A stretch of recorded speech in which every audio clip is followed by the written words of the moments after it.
ఇప్పటికీ ప్రపంచం అంతా విస్తరించిన, ప్రత్యేకంగా మన భారతదేశంలో విస్తరించిన ఒక భయంకరమైన అబద్ధం ఏంటో తెలుసా?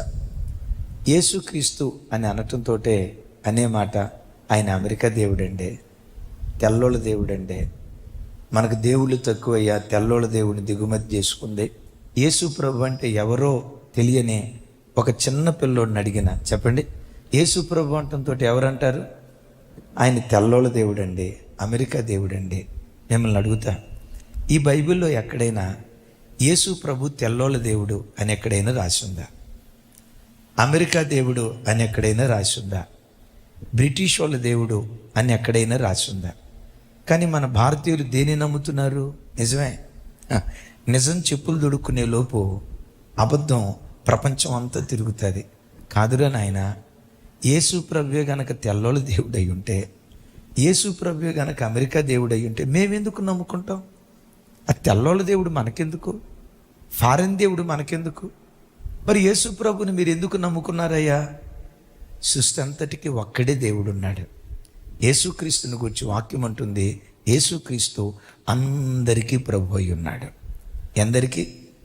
అందుకని ప్రభు సత్శరీరునిగా ఈ లోకంలో ఉన్న దినాల్లో ఇలా పిలిచారు, ప్రయాసపడి భారం మోయిచున్న తెల్లోళ్ళారా నా దగ్గరికి రండి అన్నాడా?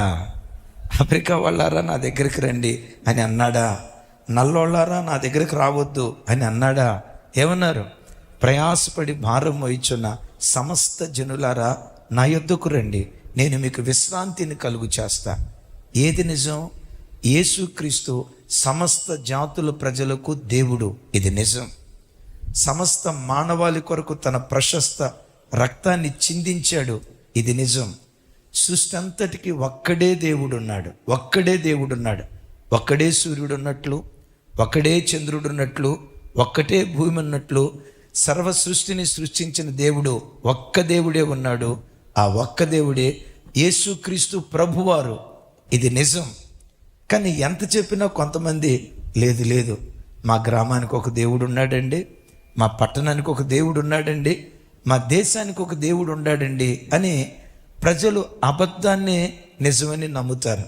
బట్ సత్యమేవ జయితే, ఎప్పటికైనా సత్యమే గెలుస్తుంది. కాలగమనంలో కొంతకాలం అబద్ధాన్ని నిజమని నమ్మినా కొంతకాలం తర్వాత అబద్ధం కొట్టివేయబడుతుంది, సత్యం ఎప్పటికీ ఎన్నటికీ నిలుస్తుంది. ఆమేన్.